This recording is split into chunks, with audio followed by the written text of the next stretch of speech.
Saludos, profesora. Junto con mi grupo vamos a presentar sobre la espectroscopía IR y RMN con la resolución de muestra problema. Los integrantes son Bastián León, Melanie Goll y yo, Javier Riquelme. Los objetivos para este laboratorio son conocer los principios de los análisis espectroscópicos, su procedimiento y aplicaciones, analizar técnicas espectroscópicas IR, RMN1H y RMN carbono 13 mediante la interpretación de espectros problema y aplicar conocimientos para la resolución de caso problema. Ahora les daré una pequeña introducción sobre la espectroscopía. La espectroscopía nació por el deseo intrínseco del humano de saber la estructura de los compuestos químicos. Así, debido a las nuevas tecnologías, se crearon técnicas para contribuir en este proceso. La espectroscopía es una técnica de análisis que se basa en la propiedad de la molécula de absorber la radiación. Como las partículas al absorber energía pasan de un estado energético a otro superior debido a la excitación, al registrar la cantidad de energía que absorbe el compuesto en relación a su longitud de onda, se da origen a la espectroscopía. La absorción de radiación por parte de las partículas se registra en un espectrómetro, un aparato que posee una fuerte radiación electromagnética de una frecuencia adecuada y está diseñado para permitir el paso de radiación de una longitud de onda específica. Existen distintos tipos de análisis espectroscópicos que se diferencian en el tipo de información que éstas entregan y la parte de la molécula que es excitada. Entre los tipos encontramos la espectrometría de masas, la cual nos da información sobre la fórmula molecular del compuesto a estudio. Espectrometría infrarroja, que ocupa radiación infrarroja para excitar los enlaces covalentes, para que después de un análisis entregue información sobre los grupos funcionales que el compuesto estudiado posee. Espectrometría ultravioleta, la cual utiliza radiación ultravioleta en los electrones de la molécula y nos entrega información sobre los sistemas conjugados en la estructura molecular. Espectrometría de resonancia magnética nuclear, la cual utiliza radiación de radiofrecuencia sobre los núcleos de la molécula, dando como resultado luego del previo análisis el cómo se distribuyen los hidrógenos y carbonos dentro de la molécula.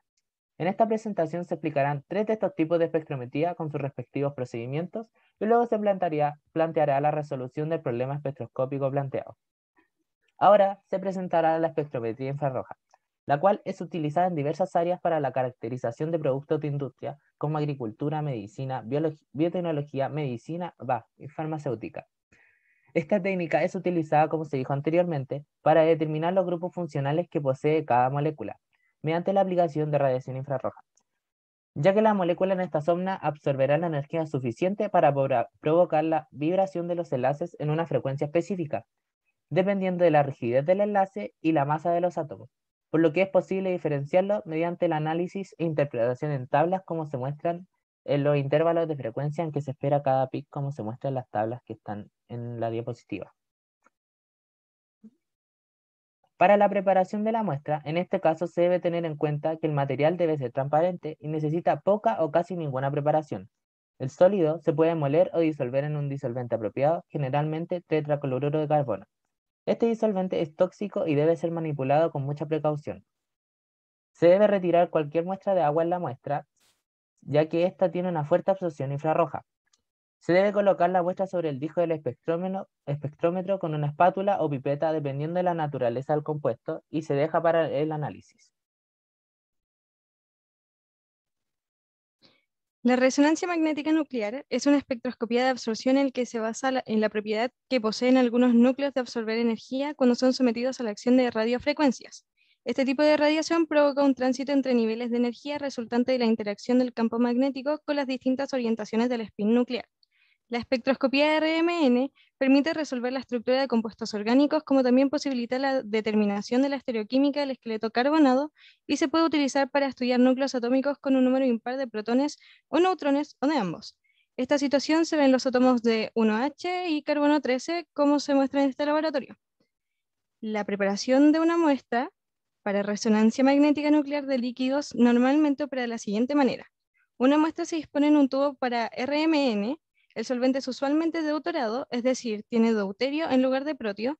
En el tubo para RMN, con una pipeta Pasteur, se dispone una cantidad apropiada de solución de entre 0,6 y 0,7 mililitros, o de otro modo se coloca el soluto en el tubo, luego se agrega el solvente y se agita bien para homogeneizar. La solución no debe presentar partículas en suspensión. Como se logra ver en la imagen, el espectrómetro de RMN consta de 4 partes: un imán estable con un controlador que produce un campo magnético, un transmisor de radiofrecuencias, un detector para medir la absorción de energía de radiofrecuencia de la muestra y un ordenador y un registrador para realizar las gráficas que constituyen el espectro de RMN. La espectroscopía ultravioleta visible está basada en el proceso de absorción de la radiación UV por una molécula.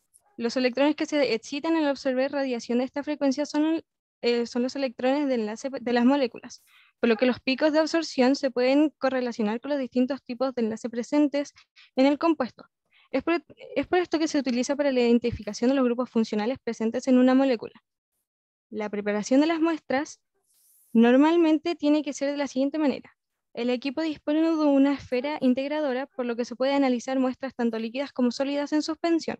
Por lo tanto, el volumen mínimo de líquido a analizar es de 3 mililitros. En el caso de muestras sólidas, deben ser placas con dimensiones comprendidas entre 20 por 20 con un grosor de 0,5 milímetros. Las muestras sólidas en polvo deben ser molidas y no ser abrasivas. Como se ve en la imagen, el equipo dispone de un monocromador con doble red, una para la región UV visible y otra para la región NIR. Los detectores son un todo fotomultiplicador para la región ultravioleta visible y un detector de tampón fosfato salino para la región NIR. El cambio, tanto de los detectores como de las redes, se efectúa de forma automática a una longitud de onda fijada por el usuario entre 750 y 900 nanómetros. Las fuentes utilizadas son una lámpara de deuterio y una lámpara halógena. Para la resolución del problema espectroscópico, se nos dio una molécula cuya fórmula molecular es la siguiente, C3H8O2. Lo primero que hicimos fue calcular el IDH de nuestra molécula, lo cual nos dio 0. Esto significa que ya es un hidrocarburo saturado. Por lo tanto, se trata de un alcano. Solo posee enlaces simples. Esta fue la señal IR que se nos dio. Y esta señal nosotros pudimos identificar esta, que fue la señal más importante. Nosotros concluimos que se trataba de un alcano, de un grupo funcional alcano, lo cual son enlaces simples. ¿Cómo pudimos llegar a esta conclusión?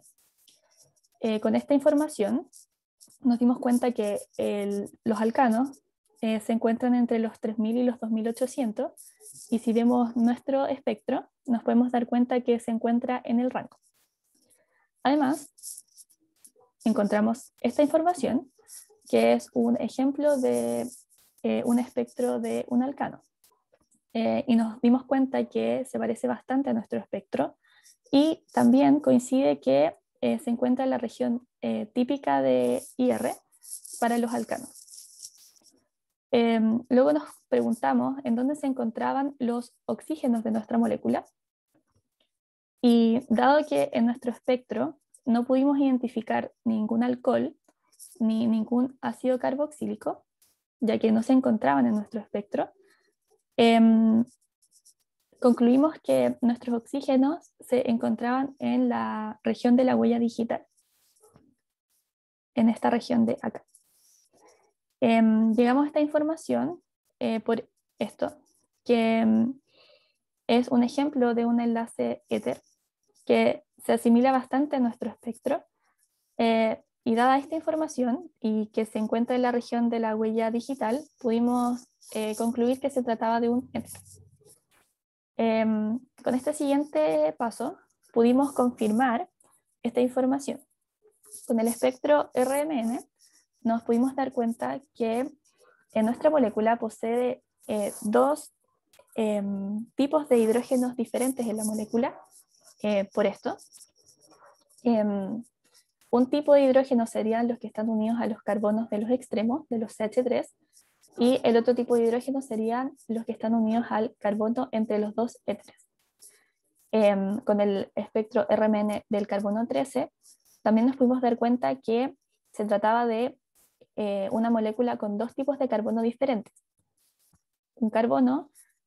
Un tipo de carbono sería los carbonos que están aquí a los extremos unidos a los tres hidrógenos, y el otro tipo de carbono sería el que está entre los dos oxígenos, entre los dos éteres.